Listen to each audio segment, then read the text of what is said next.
Our target is 100% sustainable sourcing by 2020.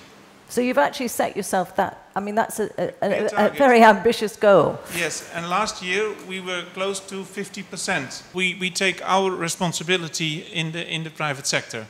And we continue to work on it. We call out, let's say, for that, our colleagues, our partners, suppliers, and the NGOs. On governments, I mean, if only governments would have, let's say, appropriate legislation in place, let's say, in several areas, it will be a tremendous help.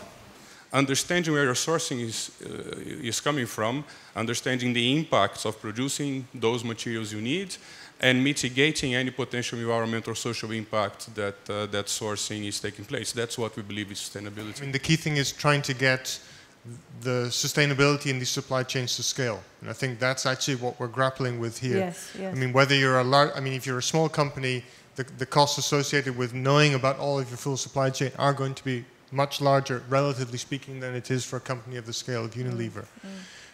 So there is a need for the large companies to actually do a lot of the heavy lifting to get us up to a scale where it becomes much more the norm in terms of production. And it's not just large companies, of course. Then we have the role of government coming in as well. We need to think of what are the tools that we can apply to get to scale with embedded sustainability in it as fast as possible. Where you also have the role of NGOs. So part of our job, I suppose, not just WWF, but also the whole range of colleagues who work in, whether it's for social, human rights, environment and development, is our sort of watchdog function to try to make clear to not just these companies, but to society in general in terms of something which is claimed as sustainable but is only legal. And then what are the steps that need to be made to get there?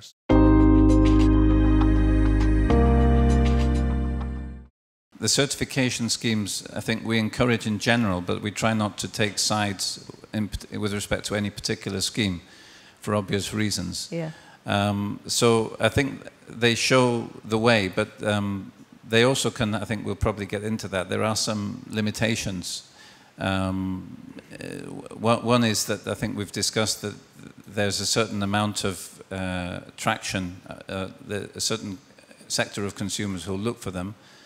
But also what wasn't mentioned is that I think a lot of the demand hasn't come so much from consumers, but more from the brands. Oh, I think you mentioned before about business has always been looking at the economics of in the case of renewables, for instance, you know, to make sure that the materials are available, have been available, and will be available. That makes economic sense.